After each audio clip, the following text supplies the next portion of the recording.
Big names are out, but even bigger ones are coming in. New Hawkeye targets are heating up in the transfer portal for both football and basketball. Who's the next Hawkeye?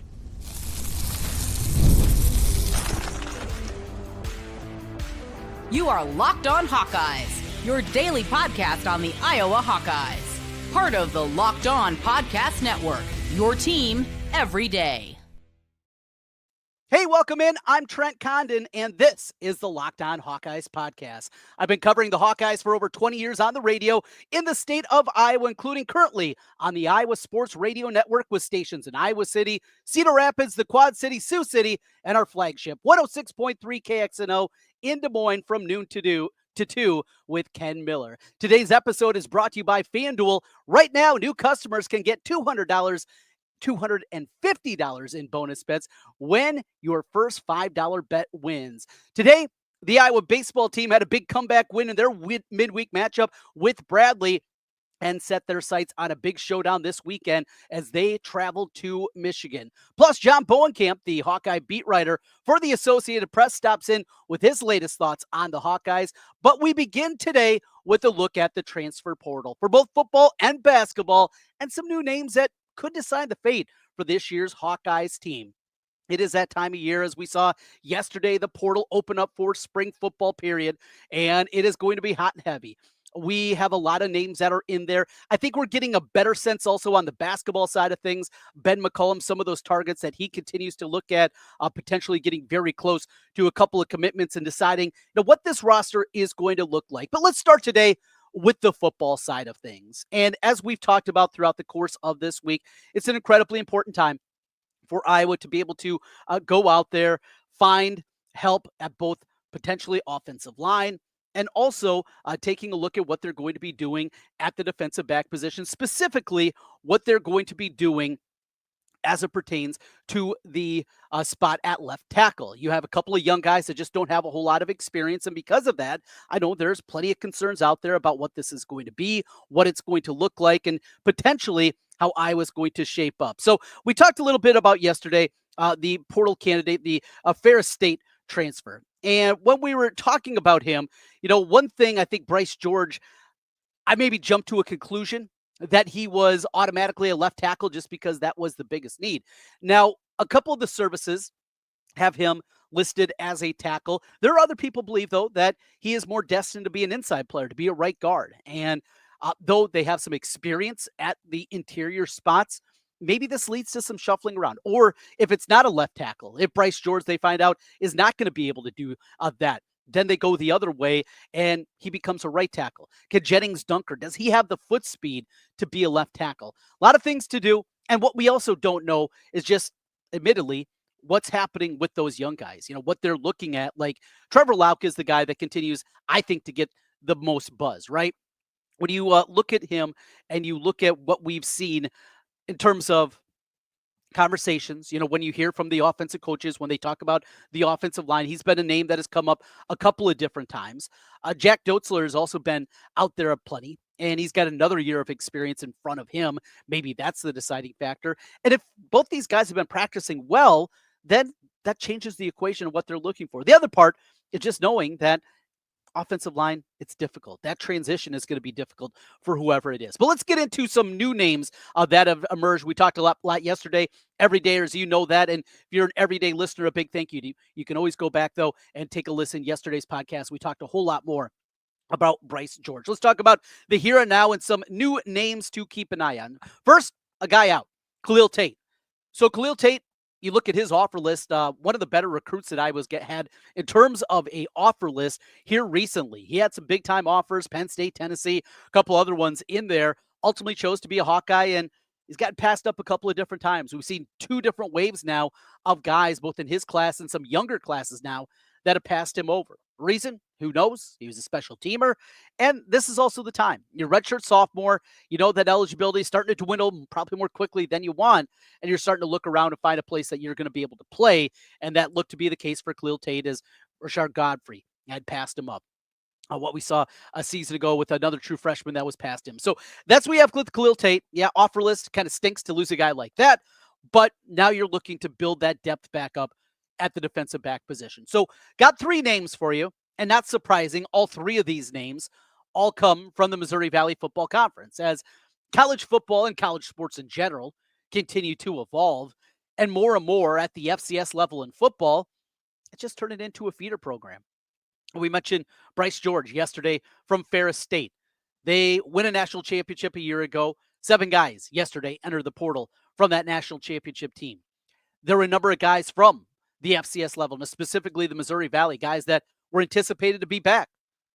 They're not going to be back. They are in the portal, and they're looking really for that payday. We know the gap between what can happen in the Big Ten and a power conference structure and what's happening at the Missouri Valley Football Conference is night and day.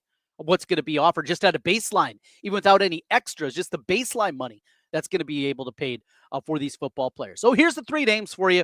2 come from Illinois State. In fact, both these guys played a year ago against the Hawkeyes as Iowa opened up the season with the big win against Illinois State. Both starting cornerbacks from a year ago. Both these guys also with a couple of years of eligibility. First one, Teon Parks. Had a good grade last year from Pro Football Focus, an 80.1 grade from him. 6'1" defensive back. Teon Parks is one of those names. The other is Mark Cannon Jr. He had a 69.6 grade from Pro Football Focus last year. He's a bigger cornerback, 6'3", and we'll kind of see on that front both these guys, what Phil Parker thinks about them. You have to be able to play a specific way. And I think at this point in time, after what they've gone through the last couple of years and just some of the struggles that they've had at the cornerback spot that is so unlike Iowa football, just what Phil Parker is looking for. He's not looking for another developmental piece, right? He's looking for a guy that's going to be able to come in, be able to compete right away from day one.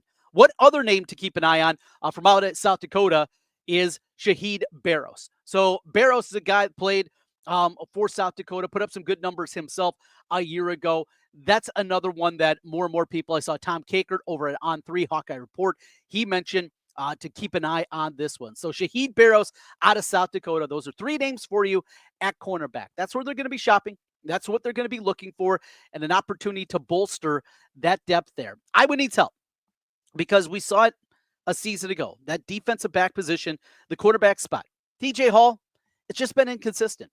There's been some really good plays out of TJ Hall, but hasn't been able to put it all together, seemingly play in and play out. Same thing for Deshaun Lee. One thing I will remind people, though, is there has been a long line of guys that have struggled and maybe struggled mightily early in their careers and turned themselves into really good players by the time they became upperclassmen. I think one of the examples that always pops to my head is Bradley Fletcher. Bradley Fletcher was about as bad of a cornerback as I can remember seeing under Phil Parker in these 26 years. He didn't have fluidity in the hips, looked like he was completely lost, just looked overwhelmed so many times early in his career. Not only did he turn himself into an all Big Ten defender late in his career, and I believe a first teamer his final season, he played in the league 7-8 years. He played in the NFL for 7-8 years, Bradley Fletcher. So it can happen. Go back and talk about a myriad of different guys. And Riley Moss is another one, struggled mightily early in his career. On and on and on. It's not easy. Quarterback is not an easy spot. You're out there. Everybody can see you. Everybody knows exactly what is happening. And Phil Parker, he knows how to teach it well. We'll see that bounce back this year. And if they can add a little bit of depth, certainly something that they're looking for. Remember, last summer in the spring portal, it's something that they were searching for, and they weren't able to find it. It's going to cost money. Where's Iowa financially? Again, it's the great unknown that we just always are guessing about. So we got the football side covered. Now let's go to the basketball side. Iowa down to the final 2 as they are in for a 6'5" guard from Utah Valley, Tanner Toolson. Toolson, 23 years old, average over 13 points per game. He is in there, a couple other guards, but still searching for that big man. We'll talk about that as we continue and take a look a little bit deeper at the basketball front. Plus, we'll be joined by John Bowenkamp all as we continue. This is Locked On Hawkeyes. Scaling your business requires the right expertise at the right time. With Upwork, you can find specialized freelancers in marketing, development, design, and more, experts ready to help you take your business to the next level. Upwork gives businesses flexibility by contacting them with top freelance talent across multiple industries, including IT, AI, web development, and marketing. Whether you need extra hands for a project or a long-term partner, Upwork makes hiring simple and affordable. Finding that right talent, it's difficult. As a small business owner, I know exactly how difficult it can be. Maybe need help with a marketing campaign. Upwork can connect you with a freelance expert who delivered incredible results in the past, and they can do the same for you.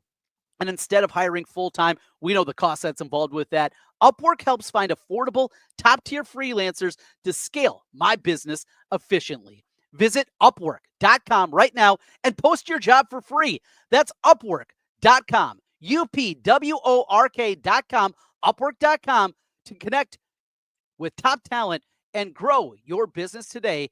Upwork.com. Trent Condon back with you once again here on the Locked On Hawkeyes podcast. Thanks for being with us, and thanks for making Locked On Hawkeyes your first listen every day. Every day, as you know, we've been talking a lot of basketball as Ben McCollum looks to build out this basketball roster. A couple of things. We mentioned Tanner Toolson, a 23-year-old prospect from Utah Valley. So began his career at BYU before he even played, though. He took a 2-year Mormon mission. This is a guy with 2 years of eligibility, 23 years old. And as we've learned, really these last 2 years in the NCAA tournament, yes, you need talent. There's no doubt. But age goes a long way. Veteran presence goes a long way. And you can think of a myriad of examples, guys that just look so different. As we were talking about defensive backs earlier on the football side of things, same thing happening on the basketball front. 23 years old, 2 years of eligibility. Toolson played really well in the conference championship game against Grand Canyon, averaged 13.5 points per game, 4 rebounds per contest, 1.5 assists. Guy that's going to play off the ball. Shooting percentages aren't elite, but he's down to 2. It's Iowa and it's TCU for his services and how he could fit in. Another guard that they continue to look at and potentially are down to the final couple of teams is Wes Enos. He is the D2 player from Lincoln, from Jamie Shaw of On3 Media. He does believe that South Florida leads for his services right now. I do wonder if this kind of goes hand in hand with Toolson, though, if they're going to be willing to take one of the two. Toolson, guy that plays off the ball more. Enos, a guy that plays with the ball in his hands more. And you also wonder for him. Now, he's got 2 years of eligibility, Enos does, but if he's a guy that looks at it, knows obviously what's going to be happening this year with Sturts, and if Sturts has handled the ball that much, how much ball handling is going to be happening, one to keep an eye on. They had the visit last weekend from 4-star incoming freshman, Nick Lewis. Sounds like that one is down to Vanderbilt against Iowa for his services. Vandy maybe a little bit more money to spend, but the way that Ben McCollum in the past has been able to build up point guards, we'll see if that's a selling point in that one. One final note on the basketball front, I do want to mention, and sometimes we fall victim of forgetting about things, right? Happens to me all the time, a lot. But Cooper Koch. So earlier this week, I'm sure many of you saw the story that he has been granted his waiver and he will get a medical red shirt from what happened a season ago. And because of that, okay, no big deal, right, in the grand scheme of things. All right, gets another year. I think we anticipated that was going to happen. Good to just have it on the books. But the part that I think that people maybe forget about is who Iowa beat for Cooper Koch. This was one of the rare instances where Iowa beat some pretty powerful programs. That didn't happen in basketball a whole lot. Wisconsin, Wake Forest, Purdue, Illinois. These are the teams that were after him. He had Michigan State interest. He had offers from all those other programs. Cooper Koch was a big-time prospect. And probably because of the bloodlines, because a lot of people just anticipated he was going to be an Iowa Hawkeye because of his dad, JR, and his playing time back under Dr. Tom. I think a lot of people just thought it was a foregone conclusion and missed what a good prospect that Cooper Koch was. You saw flashes last year in his limited playing time, beautiful looking shot. And now with this new system, with Ben McCollum, I'm excited to see how he's going to blossom. Still need a big guy, and that remains kind of the biggest part that they need. We continue on the Locked On Hawkeyes podcast, and we talk with John Bowenkamp. John is the Associated Press writer on the Hawkeye beat, Hawkeye basketball. We're going to talk some women's basketball as well. What's going on is the women's basketball team, they're struggling a little bit, trying to find their next point guard. We'll do that. John Bowenkamp with the Associated Press. Okay. And I guess the Brendan Sullivan news, no shock here, right, John? No. This didn't floor you. Saw the writing on the wall, opportunity to, to maybe go someplace and see the field and what will be his final year of eligibility. So I think it's the right move on his part. Yeah, because let's be honest, he was not going to be number one, and he probably wasn't going to be number two. And when you're in that situation and in your last year, you want to go somewhere and play because you have, you that's the only way. If you want to get to the next level, that's the only way you're going to do it. You're not going to do that sitting, in Iowa City as a third string. So no, it didn't surprise me. It's the way the portal timing is now. It did kind of catch everybody by surprise because clearly they're still in spring practice, but he knew what his role was going to be with his team, and he was going to go look somewhere else. And so, like I said, it didn't surprise me. It's just the time of when it happened, I think, kind of caught everybody. Well, and with a quarterback like Mark Gronowski, one of his strengths is his physicality, the ability to pick up that first down, to lower his head. It takes away with Brendan Sullivan what his strength is. Brendan Sullivan is not a great reader of the defense. That's not something that you're going to look at. It is his athleticism, his ability to run the football, and you don't need that with Gronowski anymore. I guess it was surprising to me hearing kind of the outcry, but Brendan Sullivan also, I think, will be fondly remembered because of just how decrepit the last half decade he's been at the quarterback spot. It was something different. It was something that was at least entertaining. He wasn't a great quarterback, but he was kind of the change that they needed maybe to jumpstart things here now in the Tim Lester era. Right, and he did that at times last year. And again, it was the consistency that I think, ended up costing him. And clearly, he had his injury issues too. But again, he did provide something that they hadn't had in a while. And when they had such inability to score in the red zone, now all of a sudden you brought him in, that gave you an opportunity to do some different things. And so I do think that's where he'll kind of be remembered, but again, like you said, that's Mark Gronowski right there. That's why you got him. That's why he won national championships at South Dakota State. That's why you brought him in. So, when you see all of that, that you're not going to get on the field unless something cataclysmic happens in front of you. Yep, and it makes sense for that to happen without a doubt. What's the ceiling of this team, John? I guess, I'll ask it this way. We'll save the ceiling for another day. What's keeping Ferentz up at night? Before the eyes get heavy and he nods off. What do you think worries him about this team? Well, I was, for starters, making sure Mark Gronowski's healthy. Yeah. Because you're going to want 12 games out of him. You are not, clearly you wanted, I would really hope that the 2026 quarterback is on this roster. I think he is, don't you? Don't you think Hank Brown could be the guy? I do too. Yeah. Oh, yeah, absolutely. Yeah. But I do worry because you just can't keep going to that well every year, financially, especially. So that to me is the biggest thing. But I do think you want to keep Mark Gronowski healthy. You want to keep all of your key players healthy, because I don't know how much depth they have right now. And we'll know more about them, when we see them here in a couple of weeks in the spring game. We'll know kind of where all the pieces fit in, and we'll get a better idea in August. Because I do think there's still going to be some portal movement here and there. It's just a matter of making sure that you don't go into August with a lot of questions. And I think that may be the biggest thing is, do you have everything kind of set up to where you go into August without a lot of questions? Speaking of questions, every spring there's been questions for the last 7-8 years at the wide receiver position. Fair to say at least this is the deepest that they've been at this spot in a really long time. Jacob Gill once again proved he's dependable. He is solid.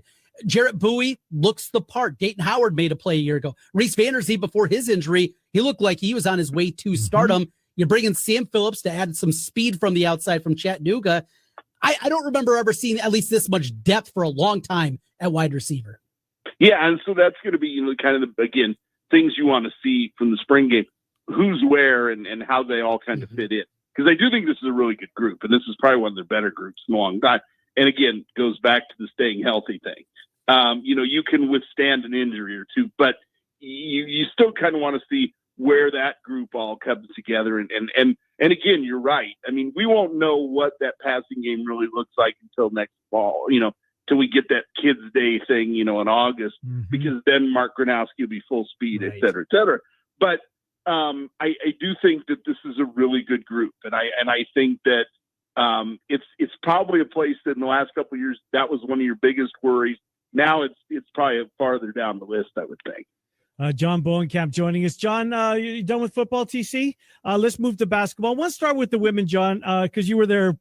I don't know if you missed in the last. You've covered a lot of women's basketball when there were a lot of empty seats in your career. So, but Raina Harmon is where I want to go, and I guess her loss. How big is it, or maybe we kind of overlooking this a little bit because for some of the media, myself had my hands way up there, not exactly up to speed on Lisa's staffs that have been there in the past, or Jan Jensen. She played a huge role on this team, and she's very popular, outgoing. How big of a loss is she going to be as she moves on and finally gets her opportunity? That may be something we find out. I mean, because I do think, clearly she was ready for this opportunity, and it didn't surprise me that it came up.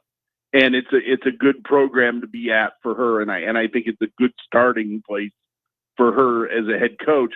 But I think we may find out. I mean, she'll still have to fill that role. You still got to see what you're bringing. But she was a big part in recruiting. She was a big part in the chemistry of this team. I mean, just the way she was.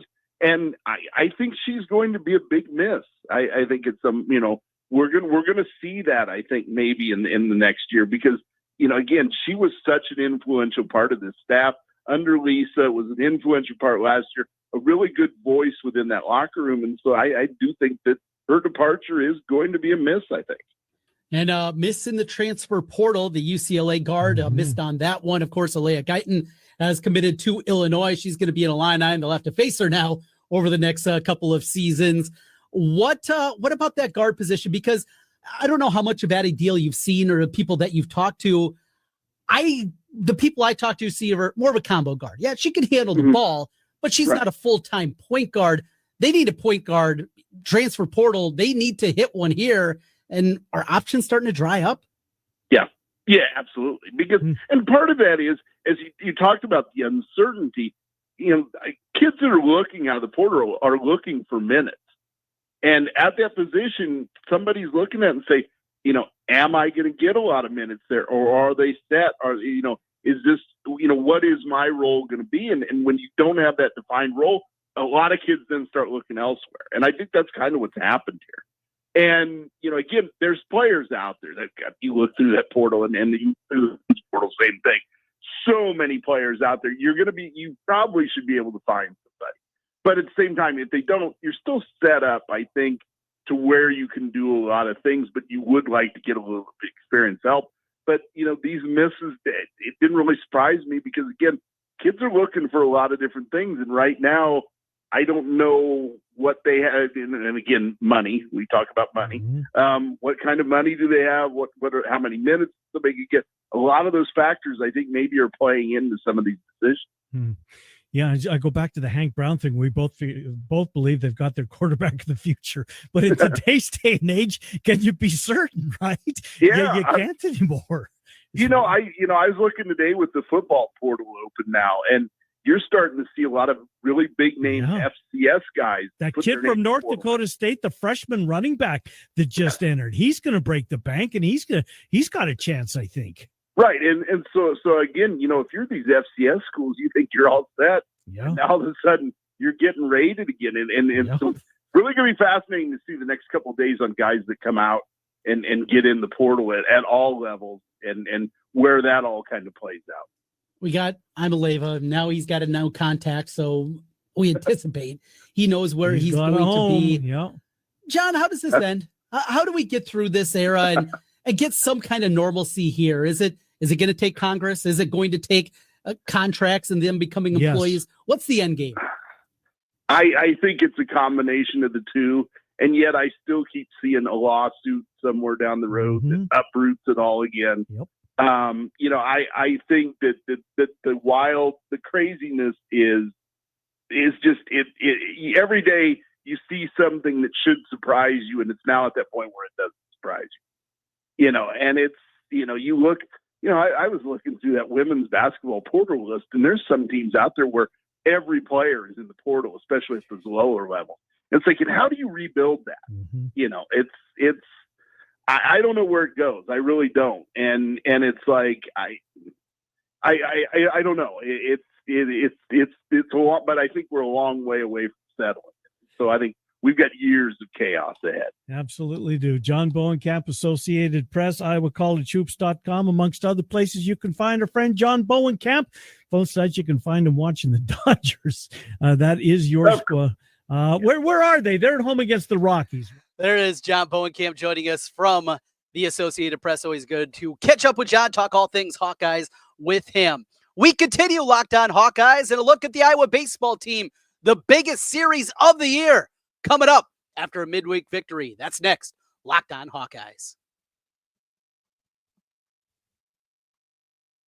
The NBA playoffs are almost here, and FanDuel is giving new customers an incredible way to get in on the action. Right now, when you join FanDuel and place your first $5 bet, you'll get $250 in bonus bets if your bet wins. I love how FanDuel makes betting so easy, whether it's picking my favorite team, that'd be the Timberwolves, of course, or diving into player props, maybe taking a look at Ant-Man and what he's going to be able to do against the Lakers. From three-pointers to steals to assists, FanDuel has so many ways to bet your favorite player props. Plus, after the game tips off, I love this, you can even combine live prop bets into a same-game parlay for a chance to win big. That's right. Don't have to do it before the game begins. You can do it live in-game. Don't miss out. Head to FanDuel.com to claim your $250 in bonus bets today with FanDuel online. FanDuel.com. Trent Condon back with you one final time. Locked On Hawkeyes, thanks for being with us as always and making Locked On Hawkeyes your first listen every day. Iowa, with a comeback victory, they looked lethargic in their midweek matchup against Bradley this week, a Bradley team that isn't great. And you kind of look at the rest of the slate for Iowa going forward outside of that game against St. Thomas. These midweek games are against some bad teams. Bradley's 5-27. They got down, and it looked like any hope at all of being an NCAA tournament team very well could be out the window. Give up a run in the first. Give up 3 more in the third. You're down 4-0. Iowa, though, explodes 6 runs in the third inning, and they coast to the 12-5 victory. That sets up this weekend as Iowa goes to Michigan. The Hawkeyes sitting at 14-4 in the Big Ten. Again, the big concern is the RPI number. But Iowa at 14-4, a 22-11 overall number, 89, though, in the RPI. That is the problem with this resume currently. But you go to Michigan. You win a series there. What they still have remaining against Oregon State, those 2 series will be huge. Even though Washington won, there are opportunities for not just victories, but quality victories. Iowa has painted themselves a little bit into a corner. They can't afford maybe more than 1 series loss, and it can't be a sweep. They could lose one of these series, but I think 1 is kind of the max if you're talking about putting together a tournament resume.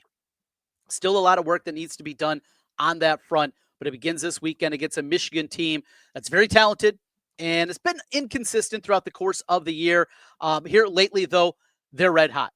They have won 7 in a row, including 4 different 7-inning victories. They're swinging the bats well. They're doing it. Admittedly, last weekend, their weekend series was not against a Big Ten team. It was against Mount St. Mary's, so that also has something to do with it. But opened up with a road victory on Sunday a week ago against Oregon, and then they have continued the winning streak. They're hot. Iowa's hot. Should be a great series, an important one for Iowa baseball. That will do it. Thanks for being with us, and thanks for making Locked On Hawkeyes your first listen every day. Hey, for your second listen, make sure you check out the Locked On NFL Draft with Damian Parson and Keith Sanchez. Less than a week away from the NFL Draft as your favorite collegiate players get ready for their next level. Get the latest draft rankings, rumors, and news every single day. You can find Locked On NFL Draft on YouTube or wherever you listen to podcasts. Shout out to our everydayers. Thanks for being with us each and every day. We will be back with you tomorrow. This is Locked On Hawkeyes.